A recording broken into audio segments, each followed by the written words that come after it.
Welcome back to Suffering in Paradise, where we discuss the social dynamics of growing up in a westernized paradise. As always, we're your hosts. My name is Arshaw. This is Declan Sander. We got Jarrett behind the camera, and today we're really excited to have Professor Lauer or Rachel here today. We're very excited. Welcome to the podcast. Thank you. It's great to be here. So we actually initially met Rachel at a scholars networking event at University of Calgary, and she was actually the keynote speaker. And I remember actually looking across at Arsh during this talk and just nodding my head because we both knew that she was going to be perfect for the podcast. Initially, when she first started speaking, I was kind of wondering, like, what's this geoscience professor going to teach me? Like, I'm a business student. What relevance does this have to my life?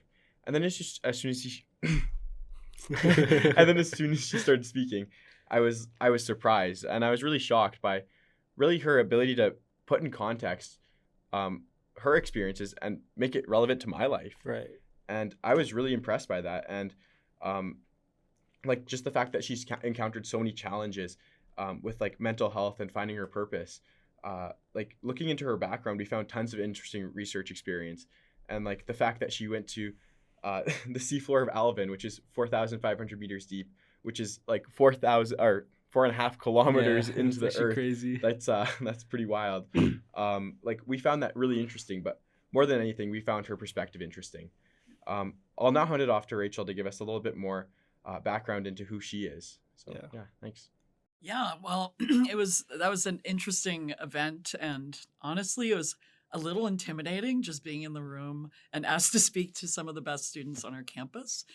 So it was an honor, and honestly, I spent a lot of time thinking about what exactly I wanted to say to that group because, these are the best and brightest at the University of Calgary, and we're at the end of year 2 in a pandemic, and I think everyone's stress right now is at an all-time high. I know mine is, my colleagues as well, and just my interactions with students throughout the pandemic has just become become more obvious that people are struggling. So I talked to a few colleagues about potentially discussing what I did, which was my very squiggly path to academia, which did, as you mentioned, include a lot of mental health struggles and derailments and change and really a non-traditional approach to my current position. And I just thought it would be nice to, instead of sort of hiding that tucked away, which I think most people with my experience would do, particularly as an academic, you don't want to reveal your weaknesses and share them openly. I think I wanted to take a completely different tack, which is to share and just let people know that that I understand that they're struggling, that I have also struggled at many different points in my life, and the guidance that I hope to bring with that sort of open sharing and honesty was that I was throughout that whole time was guided by something that is now what I'm doing, and it took me a long time to get there. I think the group in particular with overachievers and perfectionists, which I also was, as are many people who have who struggle with eating disorders. It's important to know that you can make mistakes, that you don't need to be perfect, and that these derailments that occurred very frequently in my life are actually what makes you stronger. And also with each of those, I was more resolved to get where I am today. Yeah. Awesome. Yeah, so I guess we can kind of just like piggyback off that idea. Why do you think that like having like a non like linear path, or I guess I'll rephrase it. Why a linear path may not actually be everything it made out to be? Yeah, I mean, that's a great question. I think in academia in particular, I mean, obviously there are areas of study that are specifically focus on chaos and things that are not linear. But in terms of time to completion and getting to your academic job, and following this sort of timeline that is constrained by, time to completion. We want students to finish, to know what they want to do when they're 18, which is insane to me. I certainly didn't, obviously, because I have a degree in psychology and now I'm doing geophysics. So, I think that it fits into a neater box, and it's easier for people to sort of wrap their head around and understand. It's faster, and we do value that. We want people to finish in 4 years, even when they switch major or have 2 majors, and that's just an unrealistic timeline. So the other point of that, bringing that up and showing the squiggle, and rather than the straight line, is just to illustrate that, the experiences that happen off of that straight line are often bringing more to the classroom and to your research and more perspective and diversity of thought than you would have if your only job in life was to be a student and then a professor. So I think, I think as academics, we all like to, envision ourselves as having all the answers, and that doesn't really conform with my path. Having done drywall and bartending is not like, a typical career path to academia. And as a hilarious example of that, I remember going to a conference with some researchers from MIT when I was doing my PhD, and there was a break in the conference, which encouraged us to hang out and drink beer and whatever. And there were some pool tables there. And I had challenged this guy to a pool match, and I crushed him. And he threw the stick down and said, "Well, obviously you had a misspent youth." And I was like, "Yeah, I did. I spent a lot of time playing pool. You're right." But just, that always is hilarious to me, because it was clear he did not respect that path, and clearly I had too much time on my hands at some point playing pool. But to be honest, I also look for those students now. I recruit students who have a nonlinear path to where they are now. And I think that's so important. And even when I was looking at different scholarships and that type of thing, they actually do look for people who do not have a linear path now as well, and people who are different, who think differently than most other people. And I find that really interesting that scholarships are looking for that, because I find that if the scholarship people are looking for that, then that means that they're looking for people who are academic, who aren't actually going to be following that linear path. So as a society, I think we're coming to embrace that a little bit more, which is something that I'm really happy to see. Which no, what I kind of just thought of is when you don't take this linear path, you're allowed different perspectives, right? When you do follow a linear path, you're going to be quite alike to the people that you're around, right? Taking these other paths gives you perspective and actually allows you to succeed at a different rate. And I would say maybe even better than taking that linear path, because you do have those other kind of experiences that back up what you're pursuing, whether it be academia or whatever it is in your life, right? And even when I think to myself, I envisioned myself okay, I'm gonna just follow this thing, right? But now I'm thinking, hey, it actually isn't the most because I'm thinking, I want to get to where I want to be the quickest possible, but that way that I'm trying to get to success, or whatever my version of success isn't actually taking that linear path. It's actually going to be faster if I find different perspectives and I take different ways to actually get there. Yeah, and I think even when I'm thinking about that, I'm thinking about this movie that I just watched the other day. They called it's Morbius, and it actually, in the movie, the guy was basically praised to be a saint because he finished his PhD at 18. And I was just thinking, I was to myself, well, that's kind of dumb. Why is this guy doing? It's you finished the race before anybody started. Yeah, right. He's done his PhD, and he has a really rare blood condition, and I was that's amazing that you're able to really add to that academic field, but at the same time, you don't know how long you have left on Earth, and after spending that all in school, like, is that the life that you want to live, really? Right. Um, Yeah, I mean that brings up a whole nother kind of Yeah. idea of kind of using the non-linear Yeah. path to enjoy your life as well. What I really wanted to like I was personally wanted to know like how like because you work through it like in the United States, right, and Yep. and kind of just did some not academic jobs and things. How did that kind of not advanced, but how did that like affect your life, and like how was that experience almost, like how did it help you get to where you were? Yeah, I mean, I think for part of it, I mean, I grew up on the East Coast, Pennsylvania. I did undergrad also in Pennsylvania.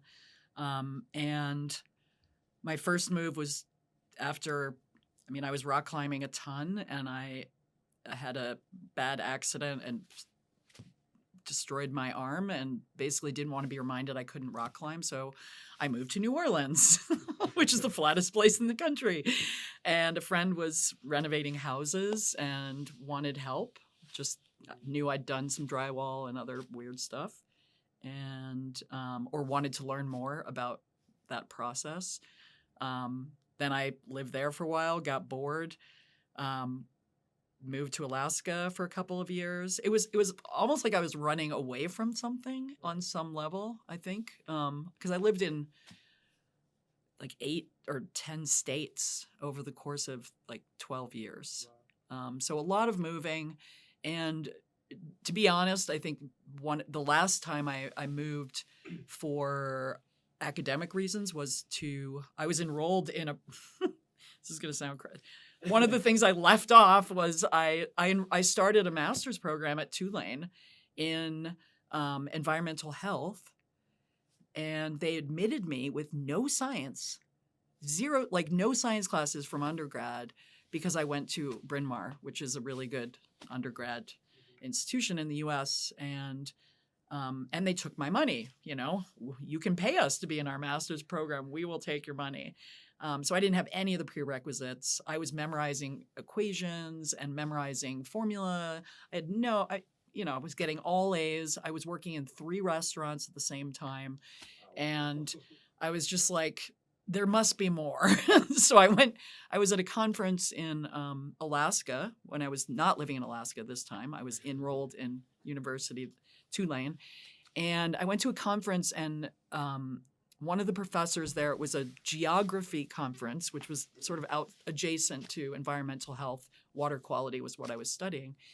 And he's like, why are you paying for your master's? You're like, you realize you can get funding for that. And I was like, you can? And like, sure, you can in some programs. And so I started asking around, and everyone's like, yeah, I mean, it's a science-based master's. Depending on the program, you should be able to find funding. And I looked at the rankings and realized, okay, well, that next week I was going to be in Seattle, which is at the time the #1 program in environmental health. So I walked into the director's office and asked to talk with him about their program. And he was like, yeah, we would accept you in our program after you've taken a year of chemistry, biology, and physics and demonstrated your capacity in the sciences. So I realized my program was a joke. I was paying for a degree. So I packed up New Orleans, moved to Seattle right before Katrina hit, and enrolled in chemistry, biology, and physics. And in the process of doing that is when I committed to getting better. I was probably 40 pounds less than I am now at the time. Not by any means healthy. Anorexic and bulimic, both. I wasn't processing any food. I wasn't keeping anything in when I was eating it. And that sort of move for me was what I always hoped would happen, which was I would get a new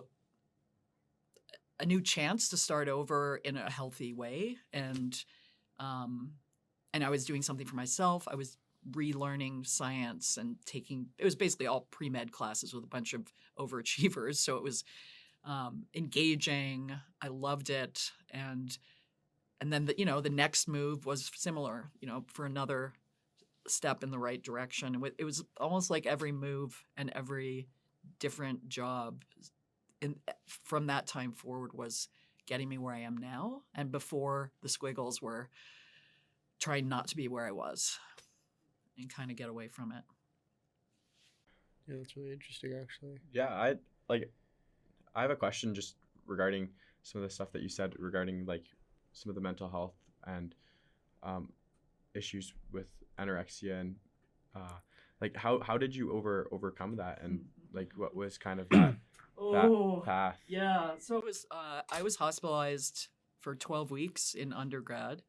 I left and came back a year later because I was not doing well. I was probably, I mean, I was eating disordered for about 14 years. So during that time, there's a lot of negative health impacts, as you can imagine. In particular, like these teeth are all fake because of stomach acid erosion. I had torn esophagus that almost bled to death. I was having heart, heart irregularities. Obviously, my bone density was suffering. And there was, at some point, I think probably seeing a lot of blood and realizing my teeth were effed and, that I was going to die. And that reality check it's humbling because I don't think, in my case, I was just moving fast enough that I wasn't thinking about it and pushing it down and not acknowledging the damage that I was doing. But the people who are as sick as I was don't usually survive. So, and I knew that just seeing the blood and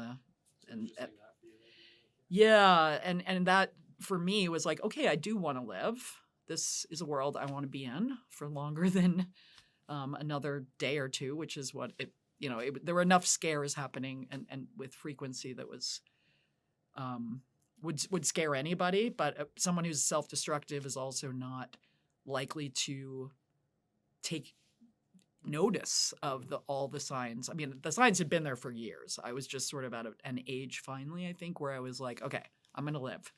And so then I basically, without any intervention from anybody, I just sort of started weaning off of the bad behavior, trying to keep food in my stomach. When I started eating again, I was eating like a bagel a day, and I gained 20 pounds in like 2 weeks. It's kind of like coming out of a concentration camp. Like your body's not used to metabolizing. So I was allergic to everything and had lots of struggles.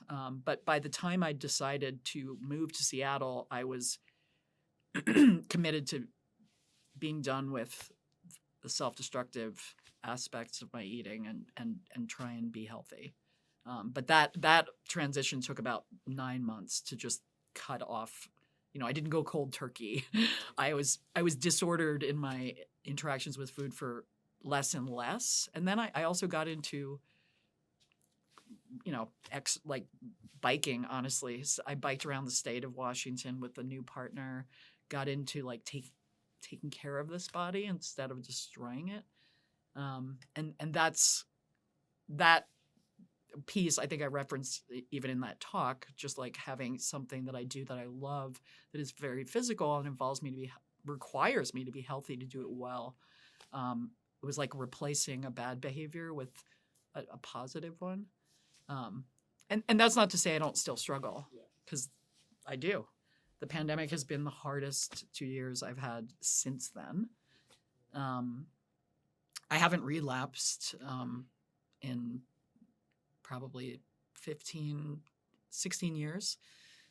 So I've been, I have a good relationship with food. I eat what I want. I'm not afraid of it, which I was for many years. But yeah, it's hard. It's really hard for me to see people struggling with something like that, because I know there's nothing I can say. I guess I was just gonna ask you that, like, what would you say to somebody that like would be dealing with this, and like I think the best thing would be like not getting to that point where they had that reality check and kind of getting it before there. Yeah. But I mean, like, it seems Yeah. really tough, right? It is, because I don't think, I know from having been in that, I mean, you don't see the world the same way anyone does. You really have a warped vision of yourself, that makes it impossible, almost impossible to connect meaningfully with other people because you're so actively.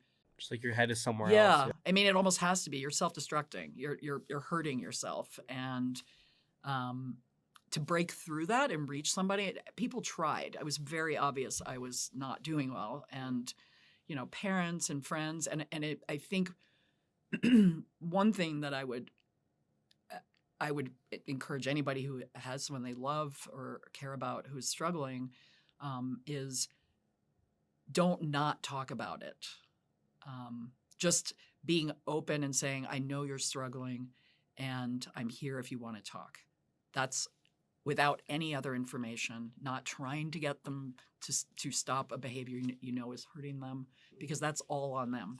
You can't, it's like an addict almost. It's a repetitive bad behavior that can only, a cycle that can only be broken by the person who's abusing it. So, which is it's hard. That's and having seen now the other side of it with friends who have struggled with eating disorders, I have sympathy for my family, what they went through, and the awkwardness of just not talking about it and sort of being in denial. That's the thing that keeps it.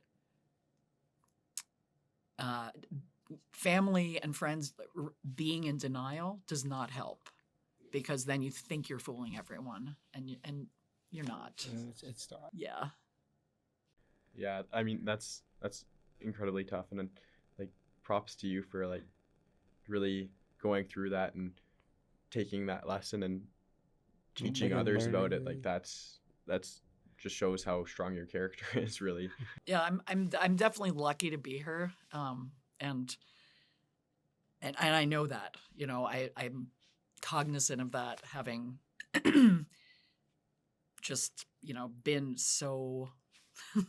They told me that in the treatment center. They were like, I'm not sure we can help you, kind of, because you're so actively, aggressively trying to not be here.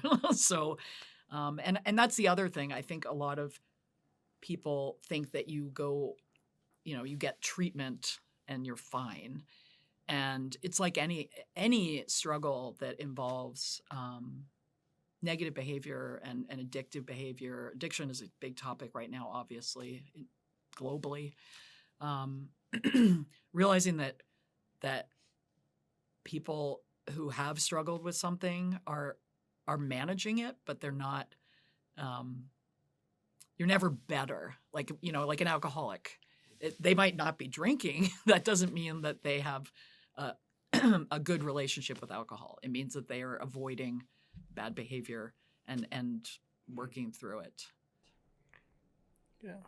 That's an interesting perspective on that, actually. I I'd like one last question about that. I think. I guess like when it kind of started, like what were like, because you have like probably had time to reflect. What were like some things that you probably could have done to like prevent, not like prevent, but like as it was started to happen, like what do you think somebody could do to like prevent it from getting so bad and like and actually getting into Or that even cycle? if you have like a friend, like say Yeah. I have a friend who's struggling with this, and I want to know how I can support them. Like, what should we do? Yeah, I mean, I think suffering in silence is just sort of breeds more suffering, and so one thing that that my family didn't do, and again, this was a long time ago. We did know what eating disorders were. We just didn't have sort of the body of knowledge that we have now about why do they happen? Why do they manifest primarily in women? Why men still get them? But one thing that I didn't get was no one said anything. Like, as an example, your dentist knows when you're Yeah, and then they didn't. nothing. And there were so many opportunities for medical professionals to intervene or have a conversation with me. And instead, that might have happened, because it started when I was probably 12. So obviously I would have, at that point I was living at home. And but the sort of policy of denial is so unhelpful for somebody in that situation. And it doesn't mean that you can't help them get to the place where they realize what they're doing is hurting them until they're ready, but you can make sure that they know you're there for them. And feeling disconnected is part of how it spirals. And if you feel like you're I mean, I honestly just thought for years I would just reflexively either not eat or purge everything I ate without even thinking about it, and assumed no one knew. And even though I looked terrible, my own image and my own distorted image of how I looked and how I came across to other people maintained that delusion. And yeah, I think medical professionals are getting better about this, but it wasn't just medical professionals. It was friends as well. Yeah. And in my PhD, I was very close to a woman who was very clearly going through something similar. And the number of conversations I'd hear people have about her without talking to her was so upsetting. And I believe I was the only one to actually talk to her about it and just say, hey, I know you're struggling. If you ever want to talk, I'm here. If you're ever want somebody to talk to instead of being self-destructive, I'm here. Putting someone in touch with a counselor if they're ready for that. But I think one of the hardest things about an eating disorder is you hold on to it and you keep it, and you don't want someone to take it away from you until you're really ready to be done with it. And that part is almost impossible to understand unless you've been in that position, because it's like, why would you want this thing that's killing you when in fact it's the control you have in your life. It's the one thing you can control.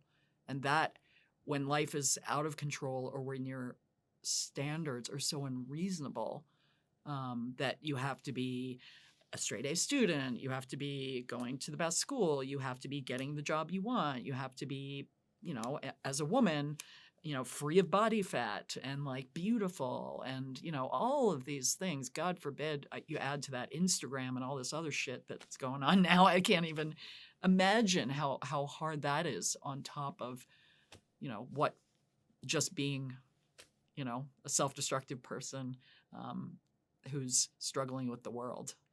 And that's a lot of people. So, I mean, I shouldn't say anything about people who contacted me, but it's worth noting that there are the same high achieving people are still struggling with this and dabbling in self-destructive behavior. And I wish I had an answer to that question about like what might have prevented it from getting to that point. I mean, in my case, I know I tough upbringing, a lot of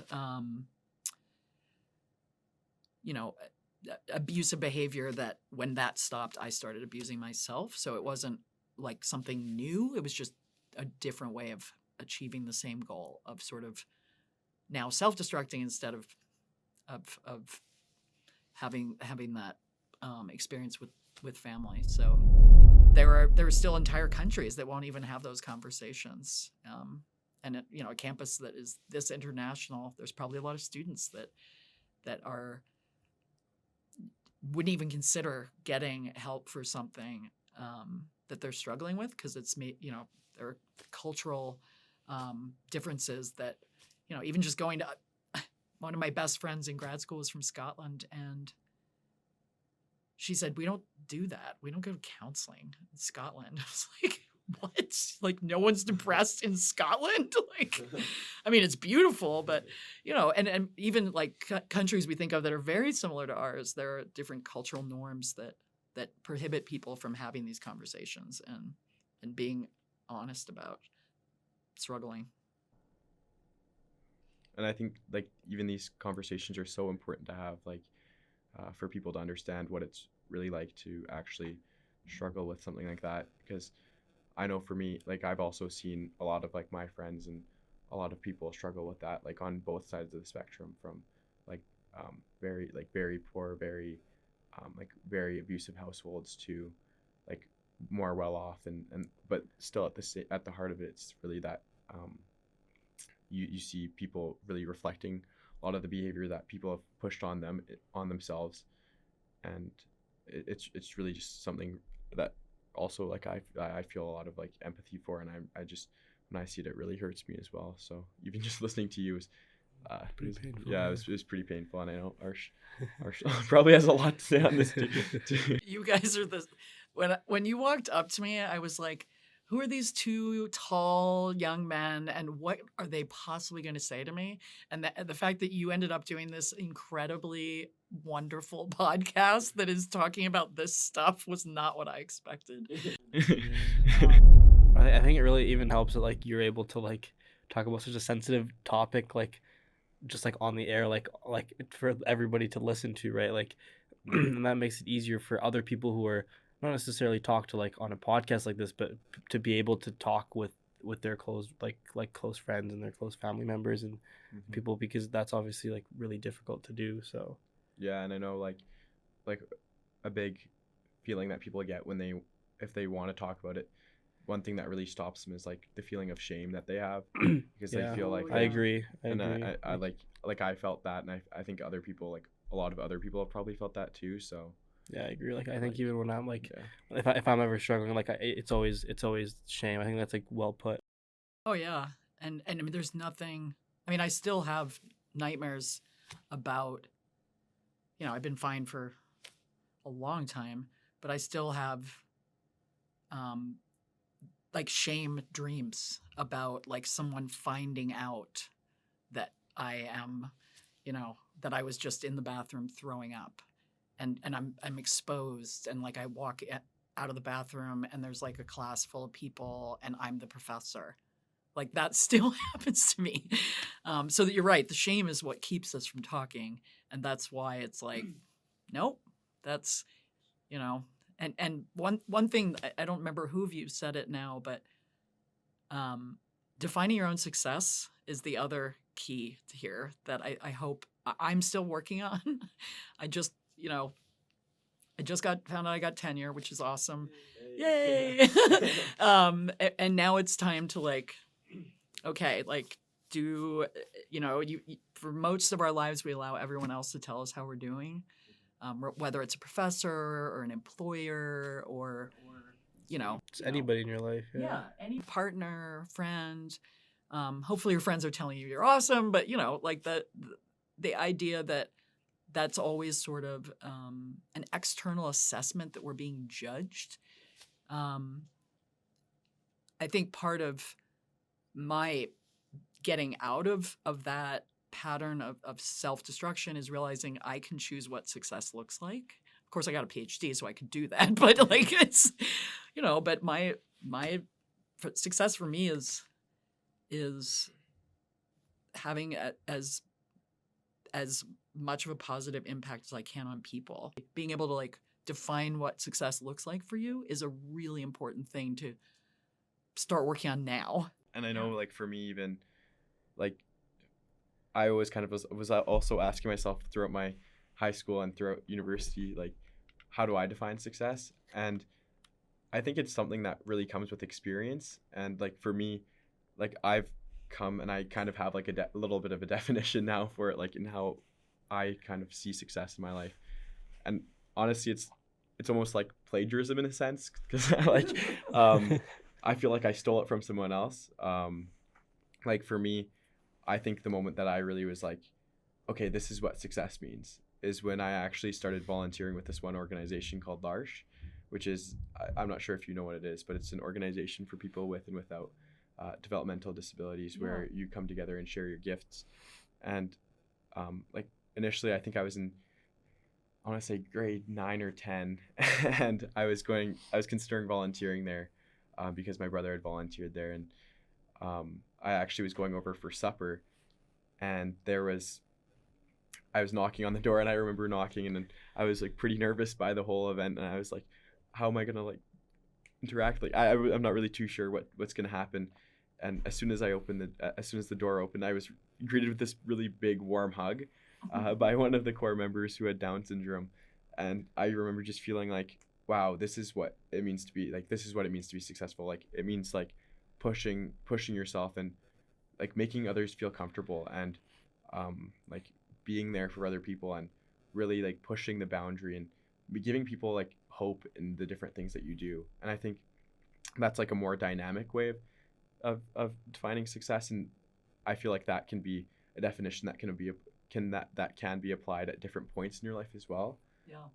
But for me, that's what it really is, and I don't know, maybe you have a different definition as well. But no, I think my definition is ever changing. I don't think I have one yet. I don't think I'm quite as sophisticated with a definition yet, but because for me, like success is usually like a goal. Like it's like I want to do this, but then once I surpass that, it's like, okay, like what now? Like, okay, another goal and then another goal, but it never stops. So I think it's important that you have like a definition of success that is kind of in the present, in the now, rather than having some goal or something that will say, okay, now I'm successful, right? Right. Because you'll never get there. Because there's always something else. More. Just as humans, we always want more. We always want something else.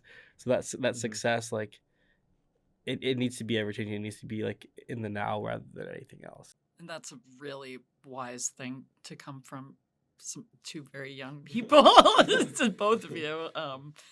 Seriously, it is. You're right. It's defining success as something that you need to achieve in the future is part of our problem as humans, is not being like living in the now and actually acknowledging what we have achieved to get here instead of worrying about where we're going.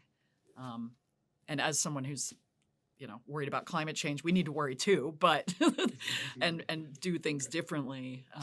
But really, especially overachievers are very bad at celebrating their successes. Because it's like, well, that's done. Next.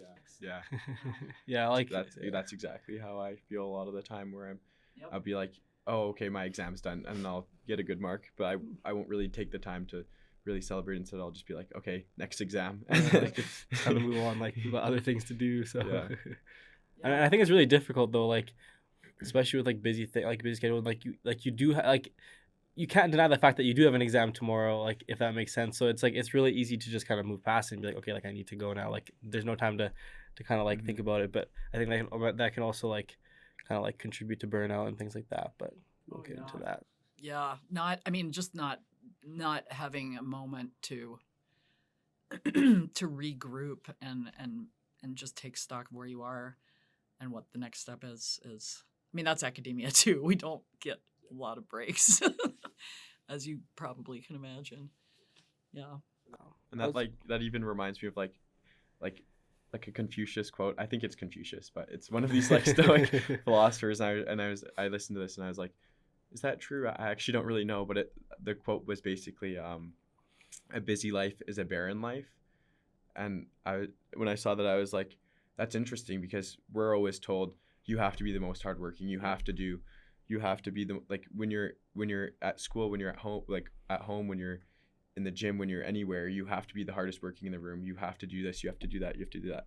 But hearing that quote, I was like, wow, like this is coming from someone who lived in a time where they probably did like a lot more like manual labor and this type of thing. And if he's saying that, then maybe this isn't true. And maybe when Dale Carnegie said that busyness is the best medicine, or I don't know if that was the exact quote, but something like that. Yeah, something like that, yeah. When he said that, maybe he got it wrong, or maybe both of them are right. I don't know. What are your guys' thoughts on that? I think that's another brilliant suggestion from somebody very young. Like, that is absolutely true. We now know that, the 40-hour work week, what was that created for? Exactly. I mean, if you think about it, and the way sort of our history has encouraged us to work more, work harder, work longer, to actually gain what? An early death? I mean, it's not, there's, there are countries that have switched to 4-day work weeks that are, the quality of life is extraordinary. In terms, I mean, the difference in quality of life just as a function of having one more day off. And I do think an academic, despite being an academic, I struggle with the idea, the things you just described, which is like, and the students I just met with who were just like, like just so stressed out. And it's like, I think the way we learn needs to be overhauled, as well as the way we work, in the sense that we don't take those pauses to allow things to actually marinate and seep in, and allow us to use that information in the next thing. It's like go, go, go, go, go, go, go. And the same thing is true with work. I mean, Western work schedules are terrible. The assumption that the more you work, the further ahead you will be. Yeah. That may be true in some metrics, but what about family and personal life, and like work-life balance is a hot topic for a reason. And like that guy, did you want to spend all your time in grad school if you know you might not make it to next year? Yeah. No, I wanted to bring that back into contrast, because we talk about like a westernized paradise. If we look at like places like, I'm from India, and back in India they have a 6-day work week where they're working even harder, right? But even where we're more fortunate to work 1 day less, it still isn't enough, right? Like our minds are overworked, our bodies are overworked. Like I really can't imagine how it would be in Asia, where they have even longer weeks than we do, and they're working even harder, and it's not even like I think the culture here is a lot different than there, where there they just kind of have to, like, it just kind of like, it's not like, oh, like I'm gonna be working harder so I can be more successful necessarily. It's just like, it's kind of just nature, like you just do it. Yeah. And what is also true, I think, is the difference between my generation and your generation is there. Just buying a house is untenable for most people right now, unless you are wealthy. The idea of like moving out when you're 18 is, and paying rent in a city like Calgary.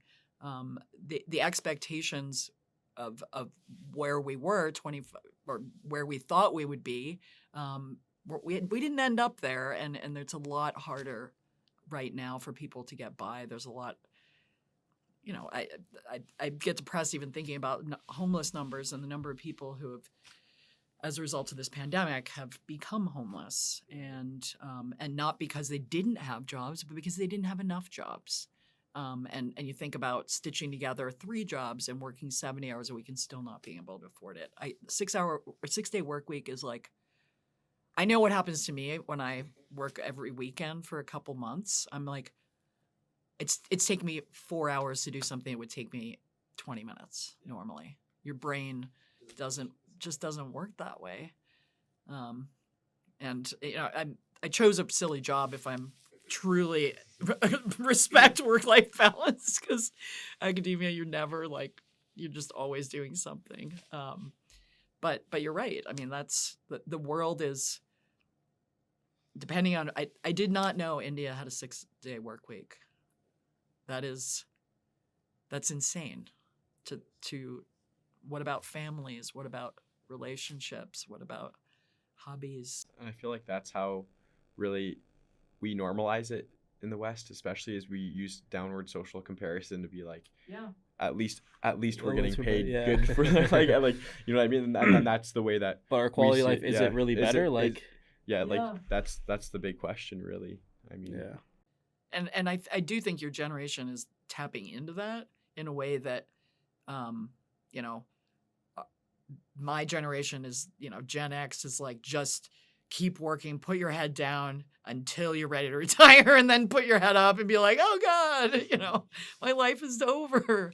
And, but I do, the conversations I'm having with with students now in my big classes is, no, they're actually, you guys are way ahead of mental health issues, work-life balance, having these conversations that, to be honest, didn't happen even 10 years ago.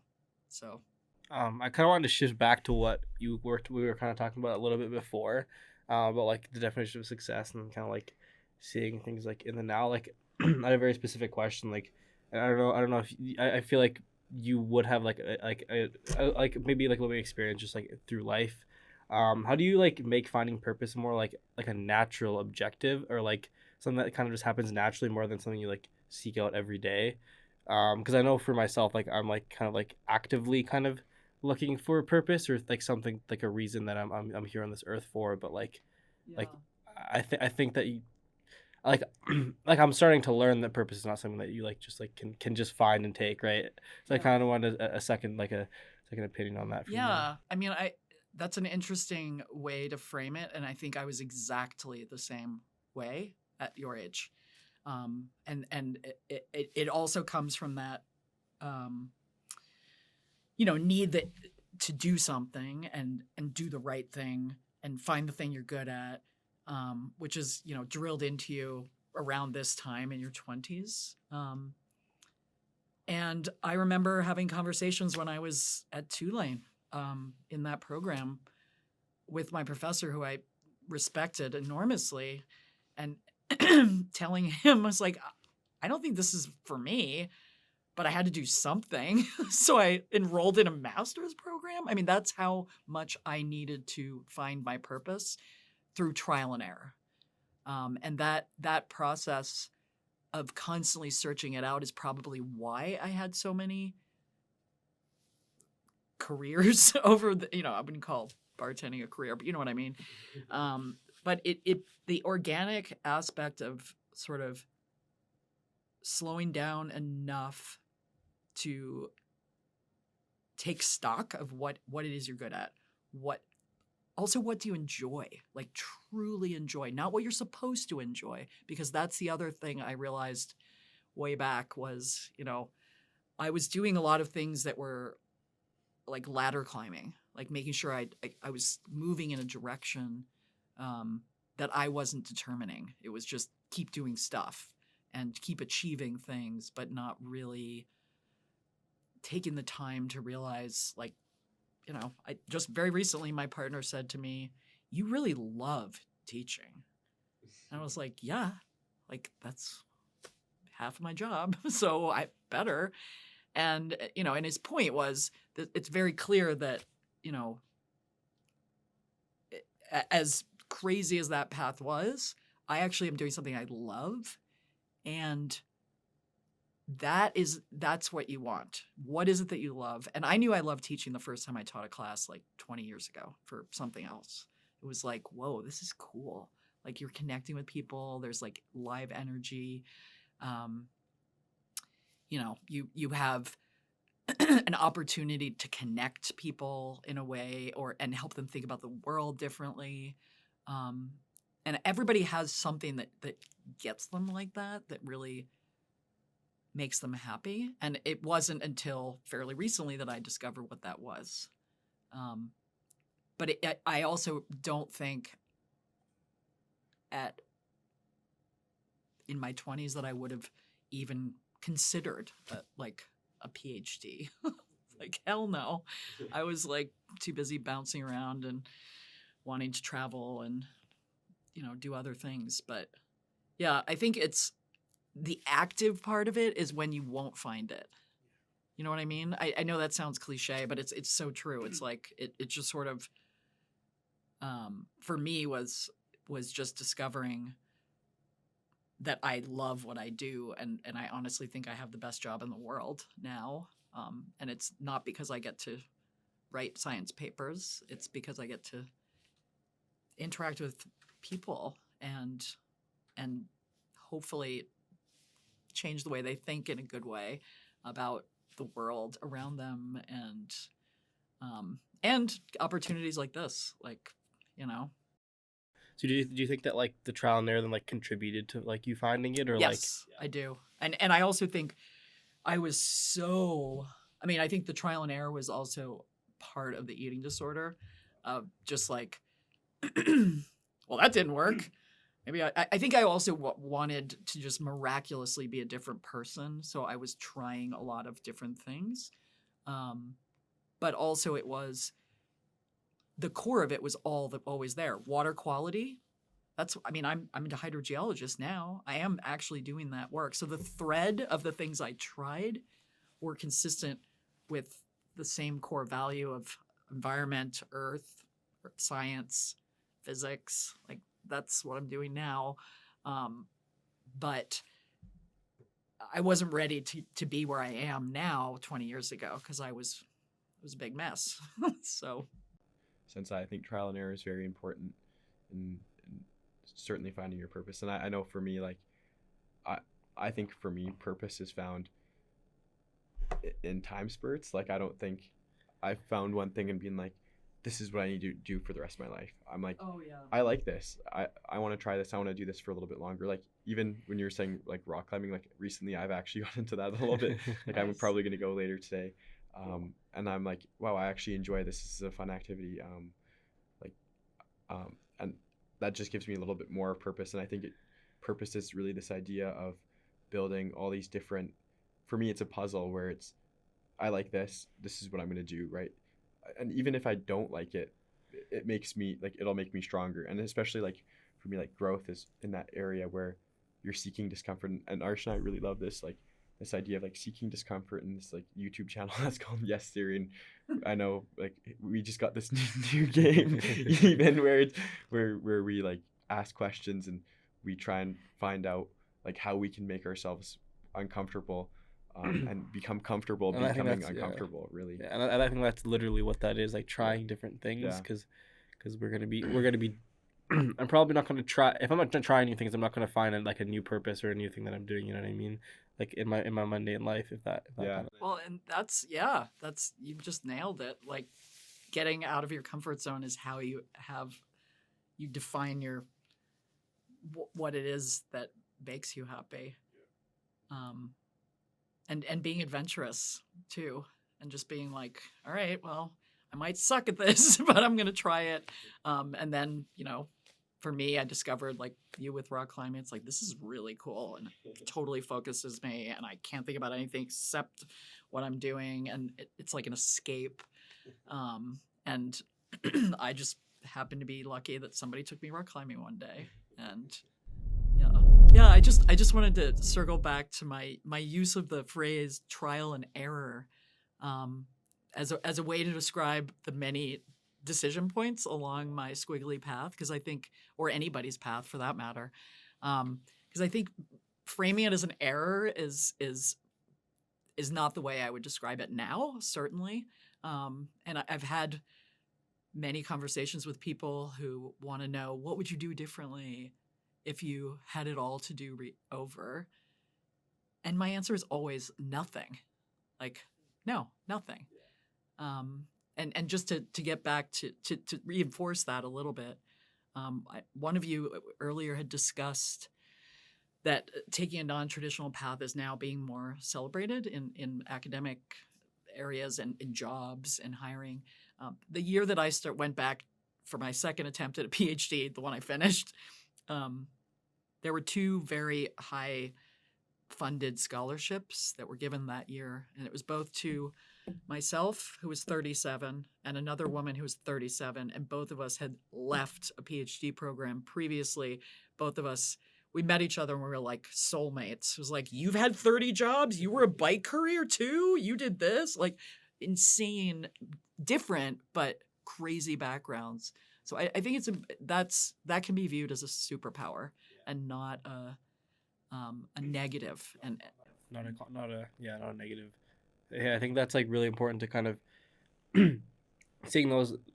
You don't like that term of trial and error, but I just want to kind of, this is how I kind of think of it is you might have trial and errors, and not necessarily an error, but that helped you find something that you actually truly did enjoy. So it wasn't an error, it was a trial, and then you kept doing it, kept doing new things, and then finally that error wasn't an error, and Yep. you really did like those risks. They kind of helped you find along that path what you wanted to do through life, right? And I think that's kind of like the overarching theme that we kind of had today was just like kind of taking risks. I know we touched on a couple other like mental illness topics and things like that.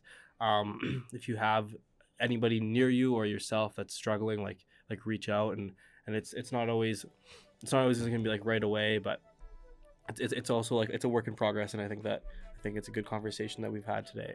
So yeah, thank you for listening, all of you, all the viewers and listeners, and thank you so much, Rachel, for being on our podcast. Yeah, well, I guess we'll see you next time.